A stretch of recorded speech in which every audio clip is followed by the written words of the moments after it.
There's hardly any aspect of our planet not experiencing disruption. When these disruptions are positive, we applaud the key players, but if otherwise, we can only wish it didn't happen. China has been on the news for the wrong reasons lately. Unfortunately, it doesn't bother the government.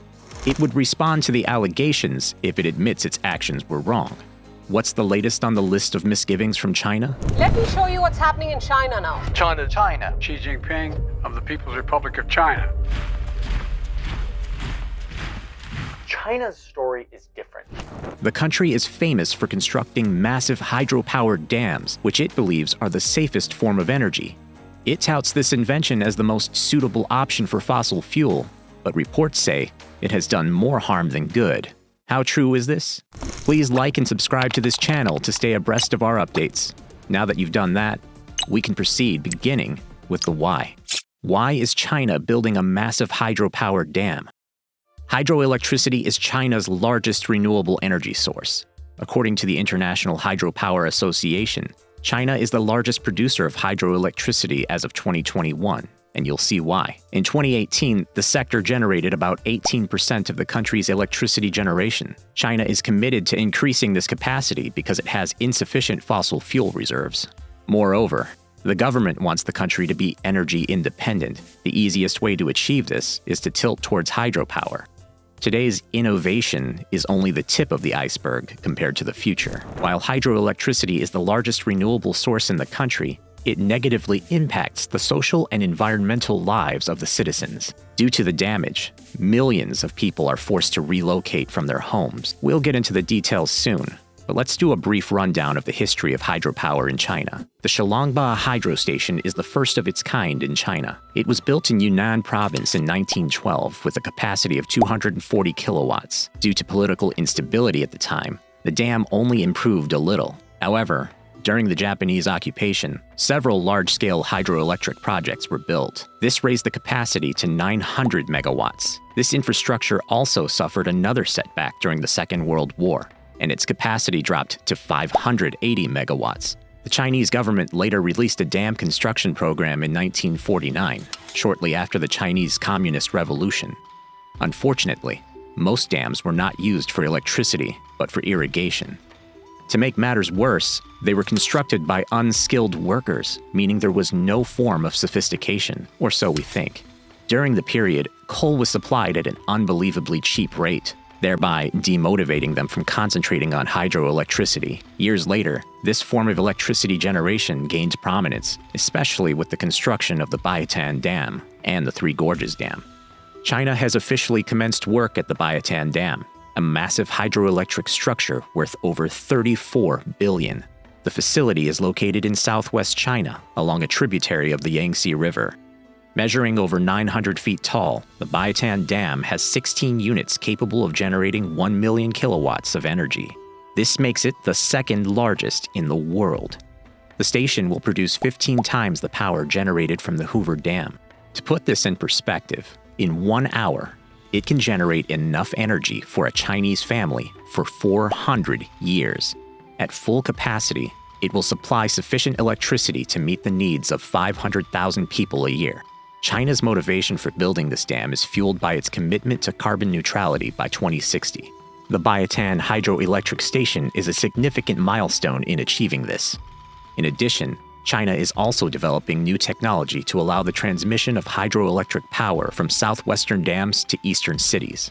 When fully operational, this dam will eliminate the need to consume 20 million tons of coal annually. The Three Gorges Dam also represents China's commitment to reducing carbon emissions. The dam's construction officially began in 1994 and was the largest engineering project in China. After its construction in 2006, it became the largest dam structure in the world.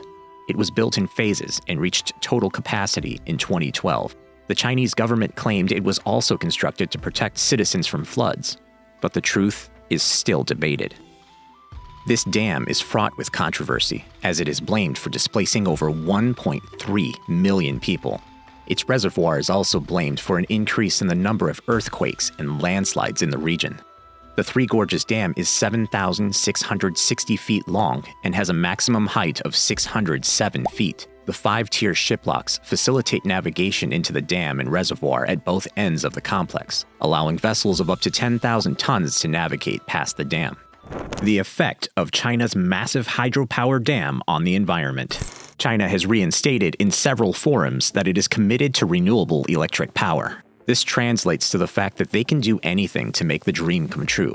As a result, Chinese engineers have been building impressive dams at an alarming rate, one that no country comes close to. China's greatest rivers now host several dams larger than the Hoover Dam. Top on the list is the Three Gorges Dam, stretching 1.5 miles across the Yangtze. Unfortunately, this invention is not the blessing the world thought it would be.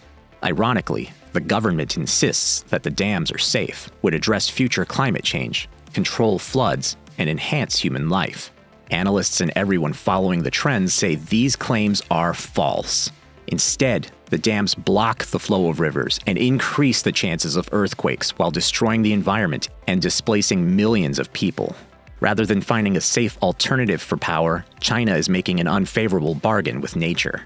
Since the 1950s, China has built over 23,000 dams, roughly half of the world's total. During the economic growth of the 1990s, air pollution saw an unprecedented increase, thus increasing the need for clean air. While opposing voices have slowed down the building of more dams in recent years, the government has an upper edge. Those voices have since been suppressed, and the dam builders are excited to continue their jobs. When the 50-story tall Zipingpu Dam construction started in 2001, seismologists from China's Earthquake Bureau warned that a significant fault ran less than a mile away. Unfortunately, the authorities neglected the warnings. In 2007 and 2008, the reservoir filled. And in May 2008, a 7.9 magnitude Wenchuan quake occurred 5.5 kilometers downstream. About 80,000 people died in the disaster. After the incident, researchers discovered that the reservoir triggered the small quakes that culminated into a larger one. Another similar disaster occurred on April 20th, 2013, when a 7.0 earthquake occurred in Yan City. Nearly 200 people died, with over 5,000 others injured and thousands homeless. The law mandates every dam to undergo an environmental impact assessment, but this process needs to be revised on many levels. Recently, the Chinese government does not take EIAs seriously. This assessment mainly targets individual projects. Because river valleys follow earthquake fault lines, a series of dams down a valley can compound the risk of quakes. If one dam fails, the rush overwhelms the next one, causing it to collapse. In 1975, the 118-meter Banqiao Dam on a tributary of the Huai was breached in a heavy rainstorm. Several other dams gave way in succession to produce a lake of over 7,300 square kilometers. About 26,000 people died from the flooding, and 145,000 others suffered severe famine. China's secret about hydroelectric power revealed. Skeptics have dived deeper into China's claims of hydroelectric dams producing clean energy. In their research, they say this may not be the truth. The rotting of trees and vegetation in reservoirs emits methane, carbon dioxide, and greenhouse gases that rise from reservoir surfaces. When water levels drop, rotting vegetation is exposed and methane emissions increase. Emissions from the dam are roughly 1/3 to nearly 2/3 of the natural gas plant. In densely forested areas like China's southwest, emissions could be higher. Dam building includes manufacturing and transporting equipment to the site, waste disposal, and decommissioning. These dams do not protect the environment from drought or flood. They store water during the rainy season and release it during the dry season, thereby reversing the natural flow of rivers. These dams cause immense damage to the ecosystem, from killing plants to blocking fish migration and destroying established patterns of human life. We cannot help but regret its existence. Dams also pollute our environment. Their reservoir captures fertilizer runoff, human waste, chemicals, and trash. During the 2010 flood, refuse backed up behind the Three Gorges Dam over 50,000 square meters. Hubei Daily describes it as so thick that one can walk on the water's surface. Great dams like the ones constructed in this decade and the last devastate human populations. Over 16 million Chinese have relocated to make way for hydroelectric projects. Millions of others live in poverty after relocating. With each new project, more communities are affected, and people are forced to settle on degraded land.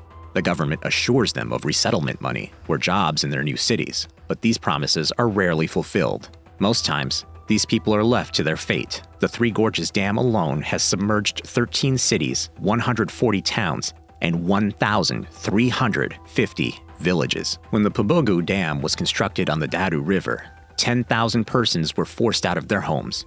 Eviction began long before the official announcement in 2004 because the people could feel the impact. Thousands of Chinese residents protested against the dam. The demonstration turned out to be one of the largest rural demonstrations since the founding of the People's Republic of China. Aside from its citizens, China's dam projects also threaten the livelihoods of neighboring countries like Thailand. Whether China agrees or not, the uncontrolled construction of dams across the country makes a mockery of the vision to develop clean energy, protect the environment, and reduce pollution. These projects may turn out to be the worst disaster in this era. Posterity may never forgive China for this damage. The millions of people displaced from their ancestral homes will not forgive their country either. How will their unborn children feel knowing that their government did not consider their well-being during urbanization? This development portends great danger to China's future. How does one solve an environmental problem by creating new ones? Although China has failed to admit it,